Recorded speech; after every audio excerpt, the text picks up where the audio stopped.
শরীয়তপুরে cocktail তৈরির সময় ভয়াবহ বিস্ফোরণের ঘটনায় আরও একজনের মৃত্যু।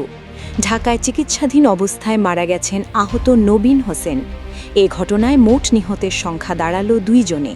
শরীয়তপুরের জাজিরা উপজেলার টিনের ঘরে ককটেল তৈরির সময় বিস্ফোরণে আহত নবীন হোসেন বৃহস্পতিবার বিকেলে ঢাকা মেডিকেল কলেজ হাসপাতালে চিকিৎসাধীন অবস্থায় মারা যান। এর আগে বৃহস্পতিবার ভোরে জাজিরা উপজেলার বিলাসপুর ইউনিয়নের কুদ্দুস বেপারী ও স্বেচ্ছাসেবক লীগ নেতা জলিল মাতবরের মধ্যে দীর্ঘদিন ধরে আধিপত্য বিস্তার নিয়ে বিরোধ চলছিল।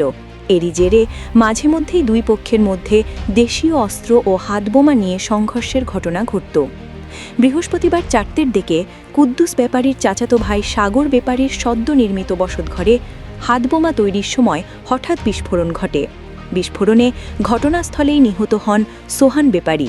পরে পুলিশ ঘটনাস্থল থেকে প্রায় আধা কিলোমিটার দূরে একটি রসুন ক্ষেত থেকে তার মরদেহ উদ্ধার করে।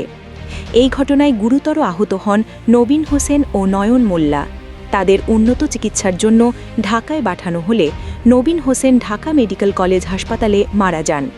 গুরুতর আহত নয়ন মোল্লার চিকিৎসা এখনও চলছে।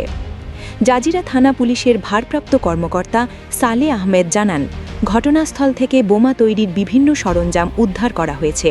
তিনি বলেন, বিস্ফোরণে ঘরের চালা উড়ে গেছে। প্রাথমিকভাবে ধারণা করা হচ্ছে বোমা তৈরির সময় এই বিস্ফোরণ ঘটেছে। ঘটনাটি তদন্ত করে জড়িতদের বিরুদ্ধে আইনানুগ ব্যবস্থা নেওয়া হবে বলে জানিয়েছে পুলিশ।